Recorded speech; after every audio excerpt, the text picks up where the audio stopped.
Hey everyone, this is Sean Washburn from yourexceltutor.com, and you're watching 30 Tips in 30 Days, and today is day 11, and we're going to be talking about another one of my favorites, which is the filter.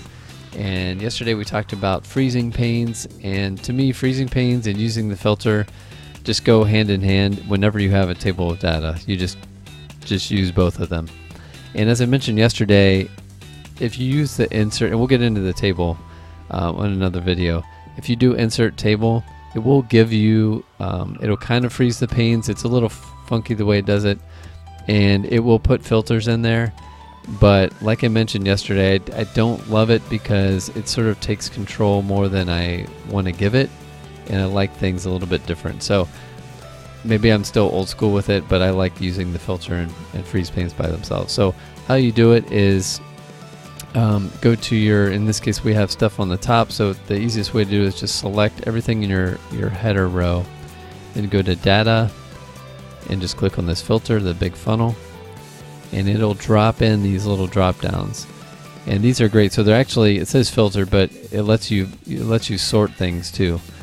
So any of these now, I can click on that drop down and I can sort things in that cell, smallest to largest, largest to smallest. It is nice because I can sort by color. I think that's pretty cool, and that's more, I think, the later versions of Excel. Earlier stuff, some of this is a little different. But then I can also go down and filter, so I could filter for any of these different options, or I could type in a number. I'm looking for 0.18. I go like that, and it just filters it. And once it is filtered, two things you'll see. One, you'll have this little funnel icon for the drop down, and then over here this will turn blue. So it's kind of a way, if you open something up and you see, oh, there's like 10 rows, but I thought there was more. First thing to look for is this blue, and are there any funnel icons across the top? So just to undo that, you can say clear. It goes down like that. You can do multiples, so like let's say I do, I'm going to do greater than, I'm not sure, what are we at here? So greater than half, so let's say 0.5. And then I'm going to go over here and I'm going to say, here I want greater than 0.4. So do greater than 0.4. So now I've got two filters in effect. You'll see that there's kind of not all the rows. You got 6, 7, 16, 17. So it's doing what I asked.